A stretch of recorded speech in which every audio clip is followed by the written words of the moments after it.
Doctor, para ganar tiempo, las declaraciones del expresidente Gonzalo Sánchez de Lozada, que todos conocemos por Goni, más conocido, ha causado una polémica tremenda en el país, ¿no? ¿Usted cómo ha visto desde afuera, cómo ve las declaraciones al respecto? ¿Cuál es su posición que tiene?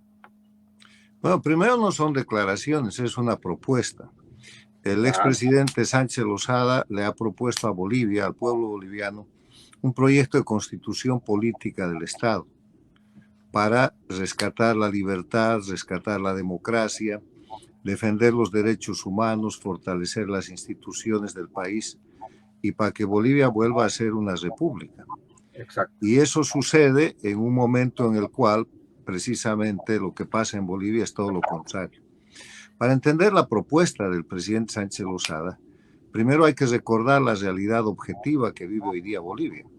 O sea, Bolivia es un país, hoy que estamos hablando en el año 2023, que vive bajo la imposición de un documento que llaman la Constitución del Estado Plurinacional, que ha sido aprobada con falsificaciones, que ha sido aprobada con crímenes y que ha sido impuesta violentamente al pueblo boliviano. Le voy a recordar, la República de Bolivia tiene una constitución del año 1967 que fue reformada legalmente el año 1994. Esa constitución prevé que para modificarse, o sea, para cambiar la constitución, para reformar la constitución, se necesita una ley de necesidad de la reforma y después la reforma misma. Y que en caso de que esa reforma afecte el periodo presidencial, este se aplica en el siguiente periodo, no en el inmediato. Para evitar todo eso, el año 2004 se falsifica una ley en la cual, alterando una ley de necesidad de la reforma, se introduce de prepo la constituyente. Eso es un acto nulo. La propia Constitución de la República determina que son nulos los actos de quienes usurpen funciones que no les competen o ejerzan jurisdicción o competencia que no emane de la ley. Con esa nulidad, con esa falsificación, promovida por Evo Morales y firmada por Carlos Mesa, llega a la presidencia Evo Morales, que tampoco hubiera llegado si no le hubieran firmado 2 decretos de amnistía. Y cuando está en la presidencia pone en marcha la Asamblea Constituyente, con una ley que le da 1 año de plazo a la Asamblea para producir un proyecto.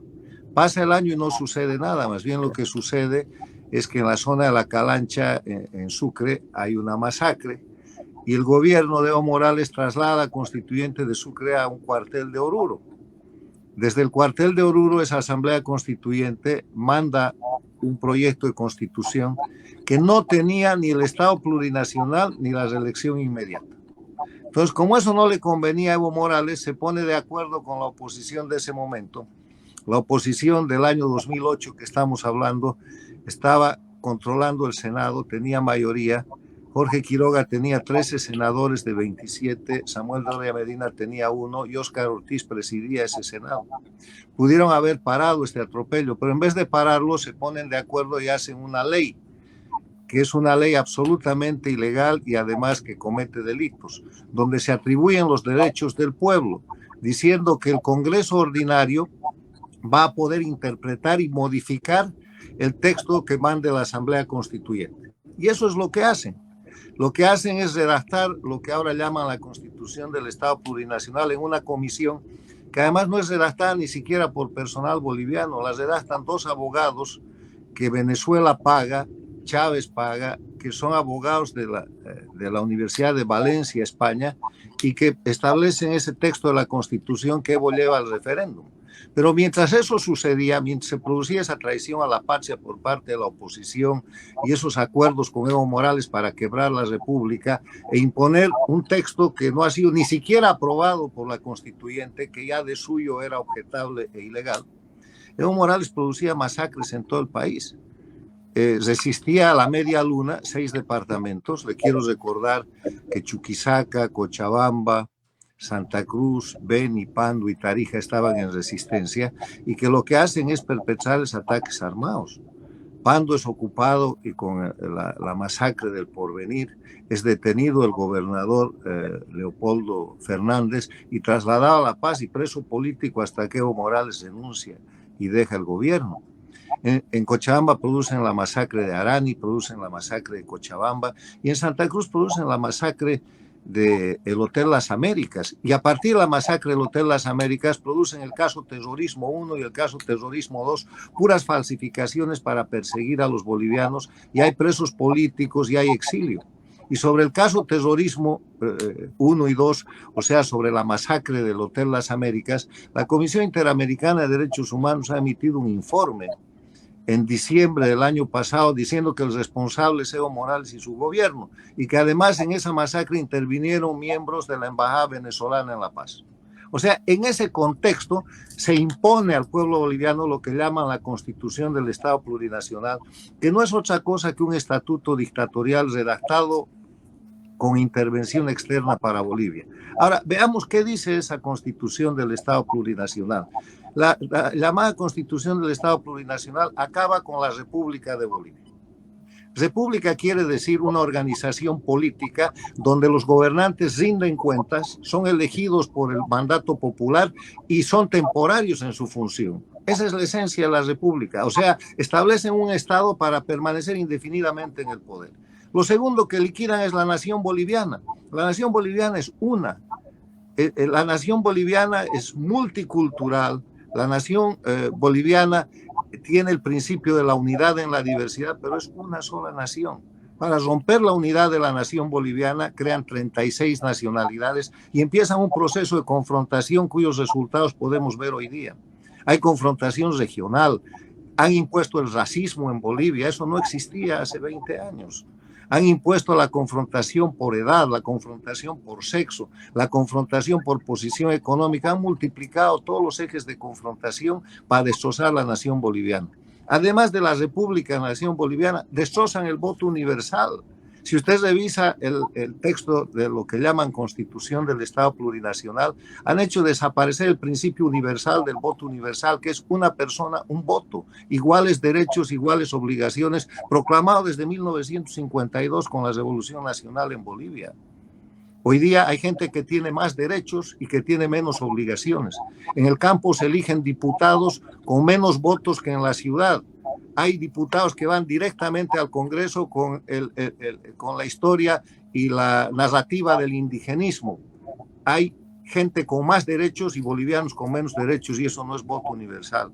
Además de liquidar la República, la nación boliviana y el voto universal, han liquidado también instituciones tan importantes como el sistema de justicia, que no es independiente, han liquidado la lucha contra el narcotráfico y han liquidado la protección jurídica más importante, que es la retroactividad de la ley.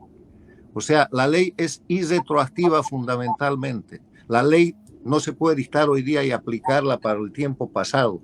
Y ese principio, copiando la Constitución de Cuba y Venezuela, han establecido en Bolivia para hacer persecución política. La Constitución del Estado Plurinacional proclama la retroactividad disimulada y falsificada en vez de la irretroactividad de la ley, que es un derecho humano reconocido por la Declaración Universal de los Derechos Humanos y por el Pacto de San José de Costa Rica sobre la materia. O sea, estamos hablando de que Bolivia vive hoy día una dictadura, en un narcoestado, en una situación en la que lo que llaman constitución es simplemente un estatuto para el atropello, para la impunidad y para detentar indefinidamente el poder, en una situación que han llevado al país a una crisis económica, han liquidado el gas, han empobrecido al país y hay confrontación. Entonces, en ese escenario aparece de nuevo Gonzalo Sánchez Lozada, el expresidente, y propone un texto constitucional que tiene principios de libertad, república, parlamentarismo, respeto a los derechos humanos, separación e independencia de los poderes públicos, rendición de cuentas, absoluta libertad de prensa y la posibilidad de generar a partir de esas condiciones de democracia, desarrollo y un futuro para el país. Esa es la propuesta. La propuesta hay que verla como un documento, primero, que sin mencionar la palabra dictadura, señala a la dictadura boliviana como una dictadura satélite de Cuba y Venezuela, y que por eso genera las reacciones tan torpes, tan fuera de lugar y además tan equivocadas que ha venido del régimen dictatorial y de sus opositores funcionales. La propuesta de Sánchez Lozada es una buena propuesta. Yo he escrito sobre el particular en el curso de la semana que termina y he expresado que además del parlamentarismo, Bolivia debería ser en una reforma constitucional, en la recuperación de la democracia, un país federal. Lo que Bolivia tiene que ser para el futuro, en mi opinión, complementando la generosa propuesta del presidente Sánchez Lozada, es una república parlamentaria y federal. Doctor Sánchez, ¿qué hacemos cuando el gobierno crea un imaginario indicando de que la república es algo negativo, es algo malo, es de la derecha, etcétera, etcétera? Ese discurso que ya conocemos, cuando muy bien sabemos el origen de la república, de dónde viene, ¿no? Es en contra también de lo que ha sido un poder absoluto en ese momento, y la república es parte del pueblo, pero es la sociedad no sabe. En ese contexto, ¿cuál debería ser la función, evidentemente, de diferentes sectores para poder informar a la población que la república es algo del pueblo también, es de la sociedad? Mire, la historia de la república es la historia de la rebelión de los pueblos contra las monarquías, contra el poder absolutista. Entonces, ¿quién ataca a la república? Es el poder absolutista que en nuestro tiempo, en el siglo XXI, está representado por las dictaduras. Estos tipos se creen monarcas, se creen reyes y están defendiendo el absolutismo totalitario y además sangriento y de narcoestado que tienen, atacando la república. República quiere decir tres conceptos: gobierno del pueblo y para el pueblo es el soberano. Quiere decir que el pueblo, en base a ese concepto de que es el soberano, elige a sus representantes por periodos temporales. No hay gobernantes indefinidos. Y tercero, que esos gobernantes tienen la obligación de gobernar de acuerdo a ley y de rendir cuentas. Por eso están atacando la república. Lo que hay que hacer es recordar al pueblo y al país la historia de lo que es una república y mostrar que todo el mundo democrático hoy en día, desde la Revolución Francesa y la Revolución Americana, son repúblicas, porque la república, de nuevo, es el concepto que reconoce la soberanía en el pueblo, no en manos de unos cuantos detentadores del poder, que como en Cuba 64 años, en Venezuela 23 años, en Bolivia van a llegar a los 18 años, en Nicaragua 2 periodos desde el 2007 hasta ahora y antes el sandinismo, concentran el poder a costa de la violación de los derechos humanos y ejercen el poder con terrorismo de Estado. Terrorismo de Estado que, quiero recordarles, se define como los crímenes que se cometen desde el gobierno con el propósito de generar miedo en la población, de manera que con ese miedo se fomentan conductas que de otra forma no serían posibles. Y hay gente que en Bolivia no reacciona por miedo, y la oposición está subordinada por miedo, por negocios y por el festín de desvestir el país que están llevando adelante. Y por eso es que se puede atacar la república, que es algo absolutamente increíble. Exactamente, ¿no? Cuando uno ve el origen de la república, vemos la diferencia entre lo que es un poder absoluto y lo que ha sido una necesidad de libertad de los pueblos. En ese contexto, doctor Sánchez, cuando hablamos, ¿no?, de la propuesta, nueva constitución, evidentemente, es que es la información la que muy poco ha llegado a la gente, ¿no? Usted ya explicó el tema del estatuto que lo dice, y es cierto, parece un estatuto de copia de aquí, copia de allá, con asesoramiento español, con asesoramiento venezolano, pero lastimosamente hemos escuchado, por ejemplo, la gente del oficialismo, que decían que es del pueblo esta actual constitución, que viene de las demandas del pueblo. ¿Será así, doctor Sánchez? Absolutamente no, porque si fuera del pueblo no necesitaban masacrar al pueblo. Si era del pueblo, ¿para qué la masacre de la Calancha, del Porvenir, de Cochabamba, de Arani? ¿Para qué la masacre del Hotel Las Américas? ¿Para qué los casos terrorismo 1 y 2? ¿Para qué tanto exilio? No es del pueblo. Si era del pueblo, ¿para qué las falsificaciones que han cometido? O sea, viene del crimen ese texto. Es un texto absolutamente criminal y le quiero decir, para tranquilidad de toda la gente, es nulo de pleno derecho. El día que retorna a la democracia, la constitución del Estado plurinacional es papel mojado. El gran error y el gran pecado que cometió la señora Áñez en su gobierno, que tuvo que ser de transición y terminó siendo de continuismo, fue no haber repuesto la constitución política de la República de Bolivia. Y al parecer no lo hizo porque en la constitución de la República no hay reelección del presidente que está en funciones. Entonces, para tratar de ser candidata, mantuvo, además en acuerdos con la dictadura, el sistema dictatorial, y este es el resultado. El resultado es que no ha habido transición, que la dictadura nunca se fue, que el dictador ha vuelto, que hay impunidad, y que hoy día pueden estos señores tener la ignorancia de pretender plantear la narrativa de que la república es mala. Entonces, estamos ante un hecho realmente dictatorial y ante un hecho en el cual ya la resistencia al sentido común es lo importante. Doctor Sánchez, algo que mencionaba usted, nulo de pleno derecho. A ver, ¿nos puede explicar mucho más para poder entender? ¿A qué se refiere con eso? Mire, la nulidad de pleno derecho quiere decir como nacer muerto, es algo que no ha nacido. Cuando hay un conjunto de formalidades constitucionales como las que tiene la Constitución de la República de Bolivia para cambiar su texto, y usted las altera con falsificaciones, con hechos violentos, lo que está dando es en los hechos un golpe de Estado.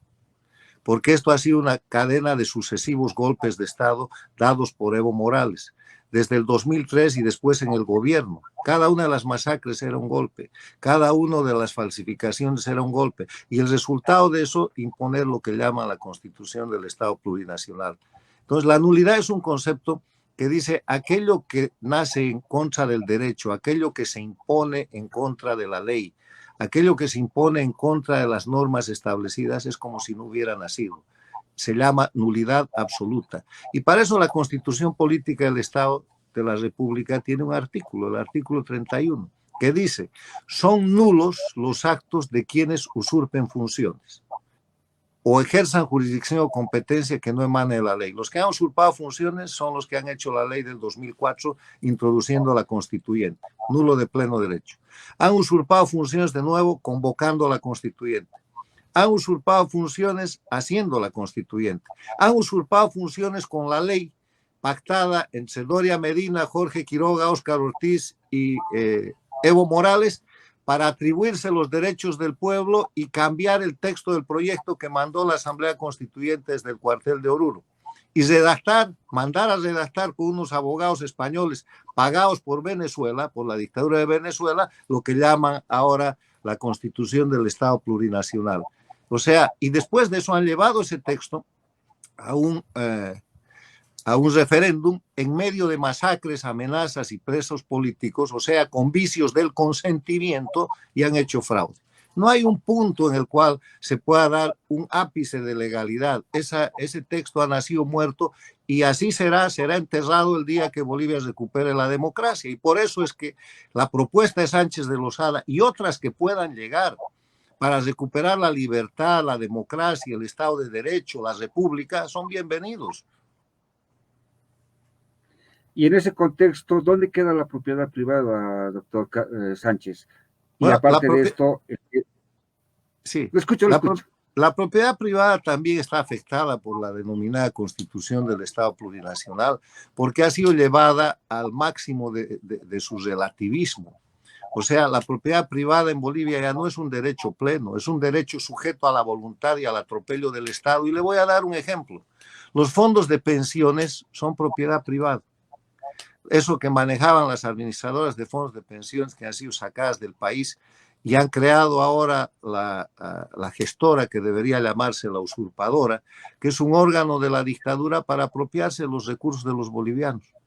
Ahí habían 23.000 millones de dólares o más, que son el resultado de los aportes de los trabajadores activos para pagar a los jubilados de hoy día y para pagarle a la gente que hoy día está en función de trabajo activo y que se jubilará en el futuro. De esos 23.000 millones de dólares ya se han gastado 7.000 millones y ahora están preparando otros 4.000. ¿Y cómo lo hacen? Emiten bonos del tesoro, o sea, papeles, y cogen dólares efectivos. Y con eso sostienen la dictadura. eso es atentar contra la propiedad privada, eso es robarle al pueblo boliviano. O sea, esa propiedad privada no vale nada porque está en manos no de los administradores idóneos que deberían estar manejando eso que eran las AFPs, sino de un grupo que es un apéndice de la dictadura que le va a dar toda la plata que el gobierno le pida. Y en la propiedad privada, todo lo que está pasando con el tema de las tierras en la zona del oriente boliviano para hacer crecer los cocales, todo lo que está pasando contra la propiedad del Estado en los parques nacionales, que están siendo atacados y avasallados por los cocaleros para ampliar su producción de coca y de cocaína. Y en la propiedad privada, la falta de garantía absoluta que tiene la gente cuando lleva su dinero a bancos como el Banco Fácil, o cuando tiene situaciones en las cuales cualquiera viene y le ocupa su terreno y dice que tiene el derecho de vivir ahí. O sea, la propiedad privada está liquidada por el estatuto dictatorial de la dictadura que llaman Constitución Plurinacional. Doctor, en el contexto cuando se habla de una forma de gobierno, hablamos del parlamentarismo, ya el presidencialismo ya ha caducado, ¿cómo lo analiza? Mire, el problema del presidencialismo es que el presidencialismo es un sistema que está destinado a la existencia y participación de 2 o 3 partidos políticos. Si hay más, se necesita una segunda vuelta, pero parlamentaria, por el concepto de gobernabilidad. Por eso la Constitución de la República establecía la segunda vuelta en el Parlamento. Obligaba a los candidatos a formar mayoría, y esa mayoría que los elija presidente y vicepresidente, y con esa mayoría gobernaba. En cambio, cuando hay 10, 15 o 20 partidos políticos, y está pasando en toda la región, en el Perú 19 candidatos, hoy día en la segunda elección del Ecuador 8, en la elección de Colombia 14, en la elección de Chile 12, así sucesivamente. El sistema presidencialista no funciona porque produce un gobierno de minoría, y los gobiernos de minoría se caen. Castillo quiso dar un autogolpe y está en la cárcel en el Perú. Lasso ha tenido que usar la muerte cruzada de su constitución y ahora sale del gobierno y hay una elección el mes de agosto. Y el presidencialismo funciona en países como Estados Unidos, que es el único lugar donde funciona bien porque hay 2 partidos políticos grandes. Y a veces cuando aparece un tercero hay cierto tipo de inconvenientes. Entonces, cuando hay multiplicidad de postulaciones políticas, el sistema es el parlamentarista. ¿Por qué? Porque se eligen los parlamentarios, en el Parlamento se establece la mayoría y el Parlamento elige al presidente y al primer ministro, que duran en sus funciones el periodo determinado por la Constitución, pero que pueden perder el poder cuando pierden la mayoría en el Parlamento. Los países parlamentarios, en generalidad y en la mayoría los de Europa, tienen gran estabilidad, y en el parlamentarismo no hay dictadura, porque si usted es un presidente o un primer ministro que tiene mayoría, puede hacer como Berlusconi en Italia, ha sido primer ministro casi 20 años, o puede hacer como la dama de hierro en la Gran Bretaña, primer ministro 12 años, o puede ser como varios presidentes españoles que han gobernado más de 10 años, presidentes del gobierno. En cambio, en el presidencialismo, usted tiene que cumplir un mandato de 4, 5 o 6 años, y si el presidente es bueno, para seguir otro periodo más, tiene que quebrar la Constitución. Y si es malo para sacarlo, hay que quebrar la Constitución. En cambio, en el parlamentarismo, cuando el presidente es malo, lo saca rápidamente con pérdida de mayoría. Y si es bueno, se queda el tiempo que se tenga que quedar, así sean los 20 años de Berlusconi, con una mayoría de respaldo popular, con elecciones, y de eso se trata. Se trata de que además recordemos que en Bolivia hemos tenido un sistema parlamentarista muy exitoso. Cuando aprobamos la participación popular y la reforma constitucional del año 94, todo el sistema municipal fue parlamentario. El sistema municipal ha sido parlamentarista hasta que la dictadura de Evo Morales y su gente lo ha liquidado para concentrar el poder. ¿Y qué pasaba en el sistema municipal parlamentarista? Más participación, más acción popular, más control, mejor gobierno y menos intervención del poder central. Y por eso han liquidado el parlamentarismo municipal. El parlamentarismo en Bolivia ha sido un éxito y hay que insistir en él, en el tema municipal, y llevarlo al tema nacional. Es una gran idea que, acompañada del federalismo, va a hacer de Bolivia un país realmente de progreso, de bienestar y de libertad.